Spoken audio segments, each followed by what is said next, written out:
What is going on, ladies and gentlemen? It is I, Randy with RTS Mobile Gaming, bringing you another fantastic War of Nova video today. In today's video, talking about one of my brand new and most favorite ships in the universe. It is called the Mjolnir, okay? We're doing a quick theory crafting build guide on the Mjolnir. We're here in about day 5 of Season 3. I think the devs might be calling this Season 1, but really it's Season 3. We just got rocking and rolling a few days ago. As you can see, I have this ship up at level 38, and I just optimized my officers for the build I'm planning on running. Let's take a look at that, and I'll also fix up my talents, so get excited. And if you like today's content, feel free to like and subscribe, okay? And also, big thank you to the sponsor for today's video, Loadify. Check the link in my video description below to join Loadify's Discord and save yourself 20-25% on your in-game packs. Thank you, Loadify, for sponsoring today's content. All right, let's start with the tech tree, folks, and let me just start with an overview of the ship. This is an amazing ship. It has really great initiative, which is fantastic. It has decent leadership, okay, and essentially it is a big elemental damage dealer that also is big on strike ships, which is really incredible. So the builder running today is prioritizing strike ship effectiveness. We'll talk about that in just a second, but let's start with the tech tree. Let me start by saying you don't have to have this ship at respect level 5. If you have it at respect level 3 or less, then you're probably going to stick to the two tier 1 ability trees, which are both really strong trees. Once you get the tier 5 on ability tree, you unlock additional damage and survivability for your strike ships.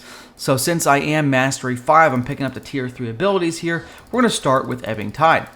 Once you max out Ebbing Tide, you're going to go ahead and throw 10 points over here in running start. Ebbing Tide is going to give you a massive damage reduction. This is the same as Arwen / a Sealed Dwarf from Rise to War.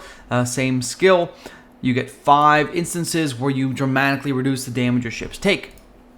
When you're using this skill, you're going to probably want to use 3 strike ships so you can maximize the effectiveness, essentially giving you your strike ships 15 attack bonuses where they get reduced damage taken. All right. Next, we're going to put 10 points in running start. This is going to give us a huge damage boost in the first couple rounds of the fight. This is really important. 80% damage boost for the first 3 rounds is a big deal. Next, we're going to go ahead and grab the anti-heal. The anti-heal is bad medicine. It starts on starts on round 1, and it actually is able to overlap with the round 4 nukes that come from ships like Moonveil that give massive healing. So if you have good initiative on this ship, you can really do a good job blocking enemy heals. We'll put 1 point in there, and then we're going to drop down to suppression. We're going to start splitting our points between suppression, which is going to give us a beautiful damage mitigation, as well as attack echo, which is going to give us a double strike and initiative. Since I do want to pick up evasion on the first damage received, I'm going to go ahead and max out suppression here, and then we're going to grab, again, the double strike and the initiative from attack echo. I won't see a whole lot of effectiveness from this until I get 5 or 6 more levels, which should not be too challenging. I'm level 38 now. So I'd say around level 43 or 44, you should see pretty much maximum potential for your ship. Past that, past level 44 or so, when you max out attack echo, you've got these other skills maxed out, then we can start looking at some of the other skills that we got, such as enemy defense penetration. Defense penetration is going to be really great. We're going to pair that with the strike ships that we're using on this, which is going to be the Harpies. And just forgive me, I haven't unlocked many tier 3 units yet. Eventually, I'll be using the Vanguard units instead of the Chimeras. I'll usually be using the Vanguard tank units, the heavy units. And I haven't decided on the 3rd unit. Probably going to end up doing like an Eldarin range, the medium-sized Eldarin range, to mix in with my Harpies. But the Harpies are going to be the main damage dealer here, and they're going to be really hard to kill. Again, they're going to be almost impossible to kill because they're going to have 5 instances where they take massively reduced damage. They're going to dodge the first damage they take in general. For the first 4 rounds of the fight, enemies are experiencing damage reduction. And then the Harpies are going to get a 3rd strike every round because they're going to get this attack echo for the first 2 rounds. So for the first 2 rounds, they're going to actually hit a 3rd time, which is crazy. It is going to cause their defense penetration to just massively boost their damage as they dominate the universe. Okay? So the whole goal with this fight is to have my strike ships live a long time, do a crazy amount of damage in the first 3 rounds, and then I'm going to block the enemy healing in rounds 1 and 4, which is a big deal. Now again, if you don't have Mastery 5 on this ship, that's okay. You will be missing some survivability here.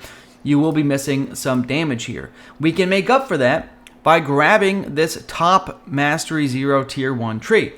Here you can boost a huge amount of healing from regular maintenance. You can pick up bad medicine, which is going to be a decent amount of damage.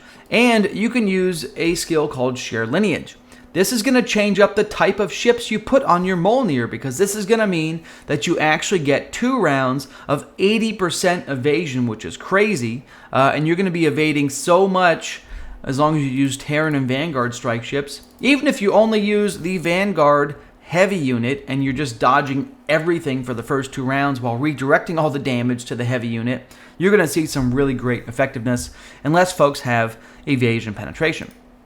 Let's talk about that next. Let's get to the officers, folks, because this is one of my favorite ships in the game. I mean, like I said, it's brand new. They added it in Season 2. I kind of missed Season 2. I'm here in Season 3. This thing is a monster.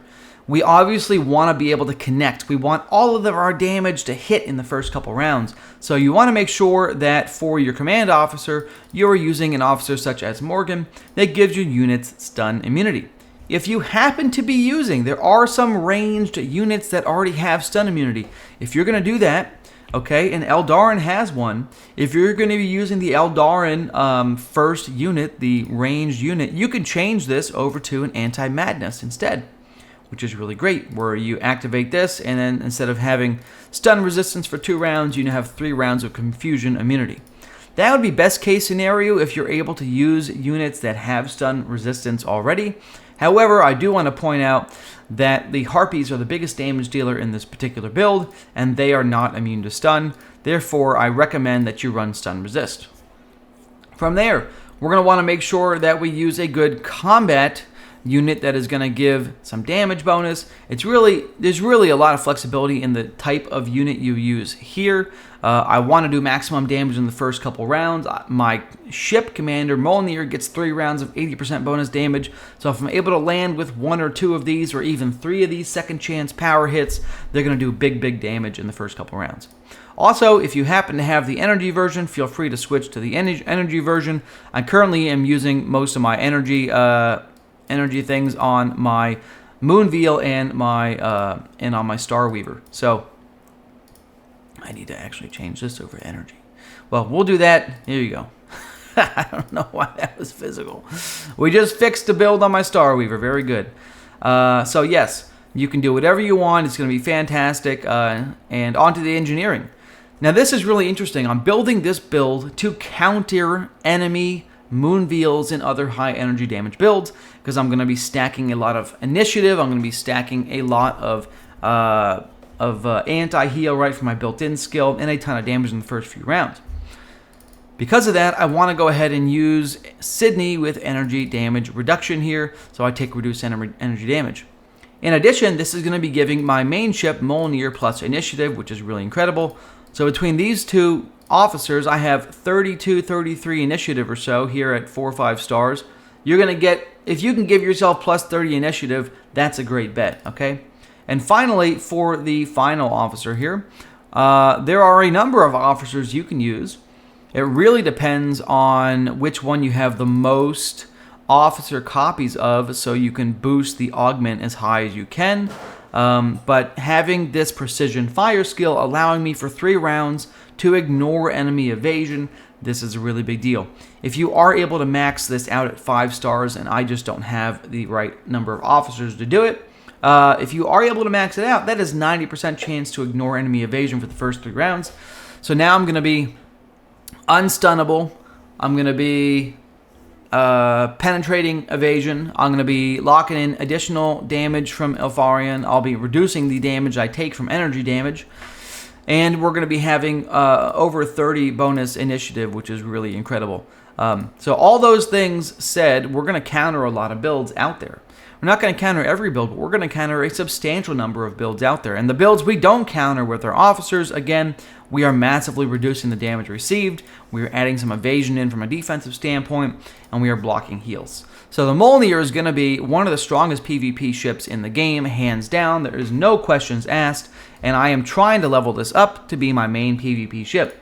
Combined with Moonveil and Starweaver, these are going to be my 3 PvP stars this season, which is fantastic. And I'm also working on leveling up Aegis. Aegis will be my 4th PvP ship here in Season 3 for War of Nova.